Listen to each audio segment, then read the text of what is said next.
Olá pessoal, essa é a segunda parte do segundo vídeo da série CodeSys. Nele, nós vamos continuar com a lógica de programação iniciada no primeiro vídeo.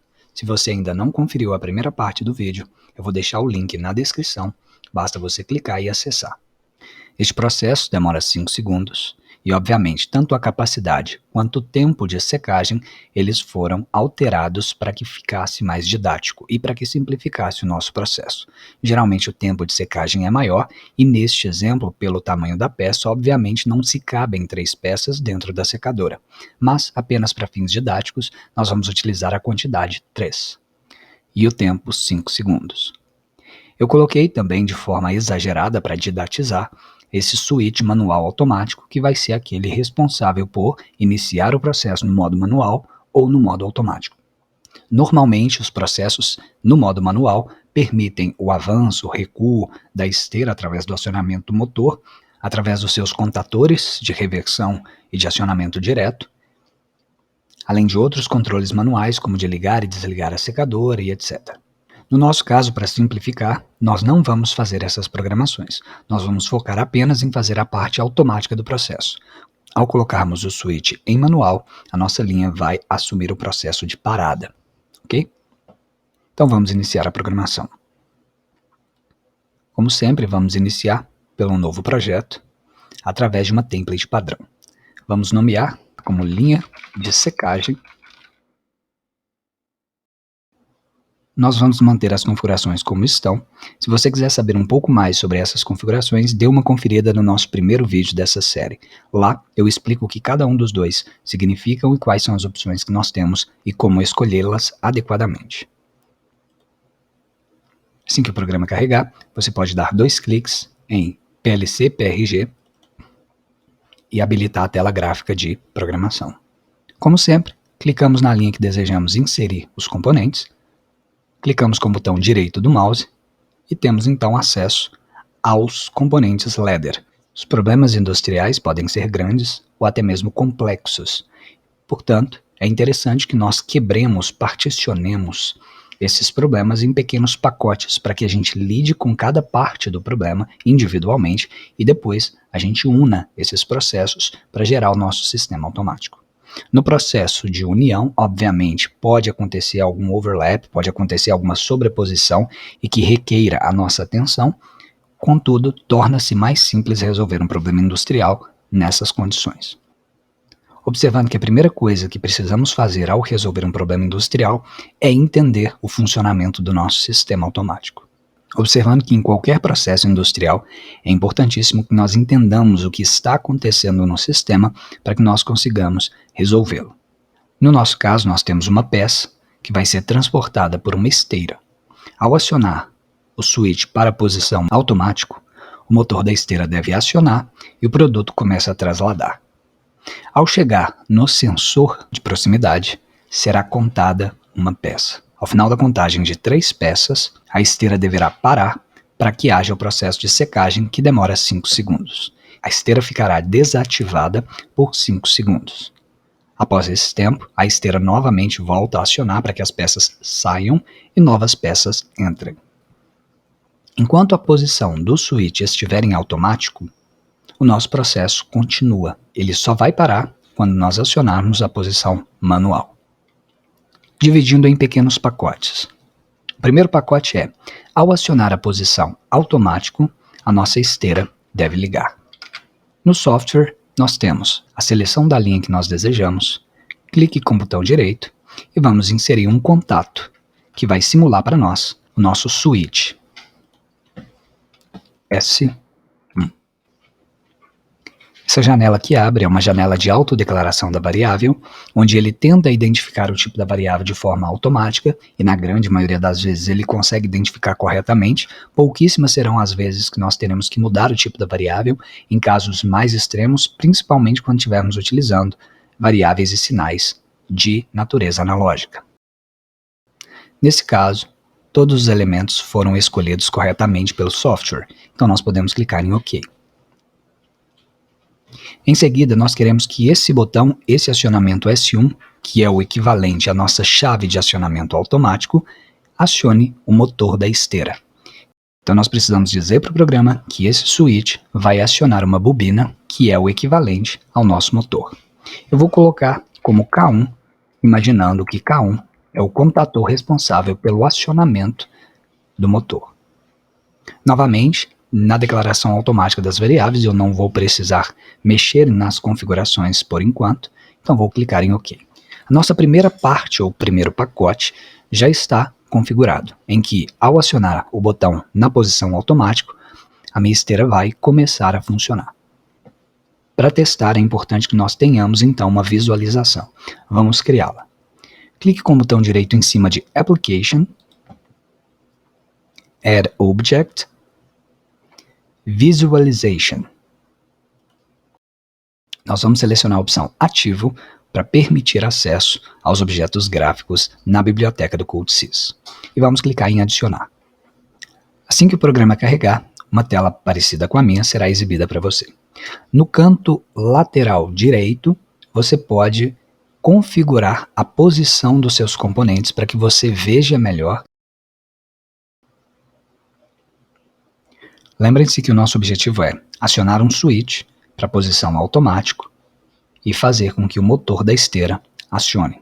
Portanto, nós vamos colocar um switch com 2 posições e uma lâmpada para simular o funcionamento do motor.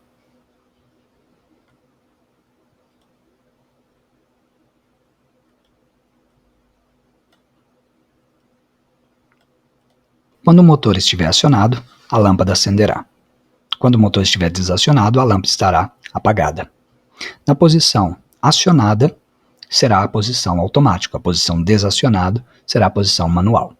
Nós vamos linkar cada um desses componentes, tanto o switch quanto a lâmpada, a uma tag do nosso PLC para fazer com que eles internamente estejam correlacionados para no momento que eu acionar o botão, a bobina seja acionada, por consequência, a bobina que está ligada à lâmpada acionará a lâmpada. Para fazer isso, basta clicar no componente que você deseja e na opção Variable, dar 2 cliques e selecionar os 3 pontinhos. Aqui você também poderia digitar manualmente se você já conhecesse o endereço da sua variável. No nosso caso, nós vamos manualmente buscar na sua raiz.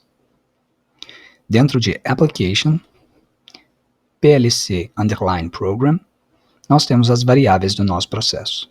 O botão S1 e o contator K1. Lembrem-se que S1 faz menção ao nosso switch, posição automática e manual, e K1 faz menção ao contator que aciona o motor. Como nós estamos falando do switch, nós desejamos a opção S1. Para o caso da lâmpada, mesma coisa, Variable, 3 pontinhos, porém agora nós desejamos K1. Internamente, já estão correlacionados PLC, diagrama ladder, com a nossa IHM, elementos gráficos. Podemos, portanto, testar. Para o teste, eu recomendo fortemente que você salve o seu projeto, porque caso gere algum erro, você tem o seu projeto salvo. Em seguida, Build, você pode teclar F11 se preferir, você vai clicar em Online, vai selecionar a opção Simulation, em seguida, Online novamente, vai selecionar a opção Login. Se você preferir, Alt F8. Como esta é a primeira aplicação que nós estamos criando, ainda não existem as informações dentro do PLC sobre essa aplicação. E, portanto, ele vai te solicitar para que você proceda com o download. Sim, nós desejamos proceder com o download. Ao final, então, de 3 peças, a esteira deve parar e aguardar parada por 5 segundos, que é o tempo de secagem. Como fazemos isso? Já é o nosso terceiro pacote. Para isso, nós vamos segmentar esse problema em 2. A primeira parte será parar o motor e a segunda parte será aguardar por 5 segundos. Para parar o motor, eu posso colocar um contato fechado na linha que liga o motor. Ou seja, quando a saída aqui estiver acionada, esse contato fechado vai abrir, interrompendo a passagem de corrente para o contator e, portanto, nós não teremos o acionamento do motor. Só que nós devemos fazer isso por um tempo específico, por apenas 5 segundos. E, portanto, nós vamos utilizar um bloco de funções para resolver essa segunda parte, que é um bloco chamado temporizador. Resolvendo a primeira parte do problema, vamos inserir um contato fechado da saída de Q dentro da linha do K1. Para isso, nós vamos criar uma variável de saída, uma bobina, clicando com o botão direito na saída de Q. Insert coil, inserir bobina, e nós vamos chamar essa bobina de KA1, ao nosso contator auxiliar 1. Manteremos as configurações como estão e vamos inserir um contato de KA1 fechado na linha de K1. Clique com o botão direito em cima da linha, inserir contato negado. E nós vamos renomeá-lo para KA1. O funcionamento aqui é simples. Ao chegar 3 na contagem, a saída Q será acionada e, por consequência, K1 será acionado. Como este contato é um contato fechado de K1, ele vai abrir, impedindo com que a energização que antes chegava de S1 até o motor K1 não chegue mais. Ainda falta fazer a função de tempo, mas vamos testar a primeira parte do funcionamento. Para isso, nós precisamos inserir um botão que vai simular o nosso sensor. Nós vamos escolher a opção Push Button e nós vamos fazer uma alteração nas configurações desse botão. Ao clicar no componente, você permite com que altere as suas configurações. Element Behavior é a configuração que nós estamos procurando nesse momento. Por enquanto, ela está com a opção Image Toggler. É o mesmo que um botão com trava. Se eu quiser um botão sem trava, ou o que a gente chama de Push Button, nós vamos selecionar a opção Image Toggler e mudar para Image Tapper. Assim, quando eu acionar o botão, ele aciona. Quando eu soltar o clique do mouse, ele também solta. Se ele ainda estivesse como Image Toggler, ao acionar o botão do mouse, ele acionaria, e mesmo se eu soltasse o botão do mouse, ele continuaria acionado. Ele só desacionaria quando eu acionasse de novo. Ok? Precisamos agora alterar a sua variável. Clique no botão, selecione a opção Variable, 2 cliques, clique nos 3 botões e selecione a variável correspondente ao sensor, que no nosso caso é S2. Com isso, esse botão está correlacionado ao S2. Ele está fazendo a função do nosso sensor. Cada vez que eu acionar esse botão, é como se o sensor tivesse sido acionado pela peça no translado da esteira. Vamos testar?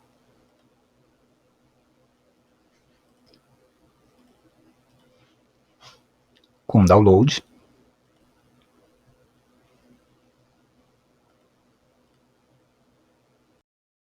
Ao colocar o switch na posição automático, o nosso motor deve acionar. Ao final das 3 contagens, ele deve desligar imediatamente. 1 peça, 2 peças, 3 peças. Por enquanto, o nosso sistema está funcionando adequadamente.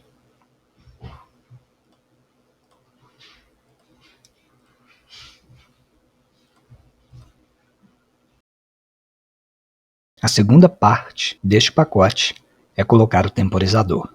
Nós precisamos dizer que K1 vai limitar o funcionamento do motor apenas por 5 segundos. Isso significa que, após acionado, 5 segundos ele manterá o motor desligado. Após os 5 segundos, ele permitirá novamente o acionamento do motor. Como fazemos isso? Basta inserir um bloco de função dentro da linha do K1. A função será temporizador. Nós temos 2 tipos de temporizadores, com retardo na ativação e com retardo na desativação. TON, timer on, retardo na ativação. TOFF, timer off, retardo na desativação. Para inseri-los, basta clicar com o botão direito em cima da linha, selecionar a opção Insert Empty Box e escrever o nome do temporizador. Retardo na ativação, TOFF. No nosso caso, nós precisamos entender como o nosso sistema funciona para determinar se nós precisamos de um TON ou de um TOFF. Nós queremos que a saída Q, ao ser acionada, acione K1, que vai impedir o funcionamento do motor por 5 segundos. Portanto, ao acionar Q, imediatamente K1 deve ser acionado e depois de 5 segundos ele não pode mais ser acionado. Portanto, eu preciso retardar a desativação em 5 segundos. Logo, TOF será a melhor opção para nós. Enter. Automaticamente ele identifica o nosso bloco, nomeia, e eu vou manter o nome, vou apenas apertar Enter para declarar a variável. Ele já identifica o tipo da variável, nós não precisamos alterar nada, e vamos clicar em OK.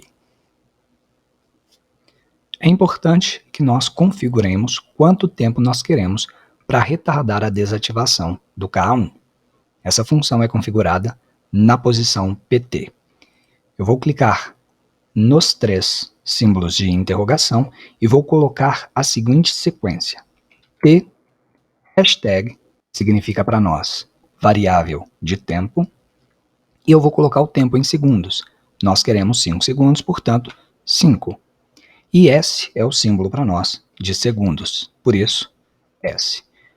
No total ficaria T, hashtag 5S.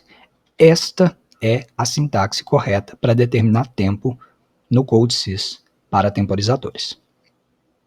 Na saída ET, é muito parecido com o CV do nosso contador. Aqui é quanto tempo se passou desde que ele foi energizado. Nós vamos manter também apagado para que ele apenas demonstre para nós quanto tempo se passou. Eu não preciso usar esse tempo para fazer nada e, portanto, eu não preciso de uma variável declarada aqui dentro. Se eu fosse utilizar esse tempo para alguma função, eu poderia declarar uma variável para armazenar os valores de tempo e utilizá-los em qualquer momento na minha programação. Antes de simular, tem mais uma coisa que nós precisamos fazer. Nós precisamos colocar uma saída de reset no Q para que ele resete, então, a contagem de pulsos, preparando o nosso sistema para uma nova contagem e, ao mesmo tempo, cessando o sinal que chega no TOF. O TOF ele recebe um pulso como sinal. Se você não cessar o sinal, ele não gera um pulso, ele gera apenas uma entrada contínua de energia e o TOF não começa a sua contagem para desativação. Ok? Como nós fazemos isso? Basta clicar com o botão direito no início da linha do Q e selecionar a opção Insert Branch. Com isso, nós temos uma linha que vai acionar uma bobina que nós vamos chamar de Reset. Observe que deve ser o mesmo nome que você colocou aqui. Se você colocou algum outro nome aqui, esse mesmo nome deve permanecer aqui também. Com isso, nós estamos prontos para testar.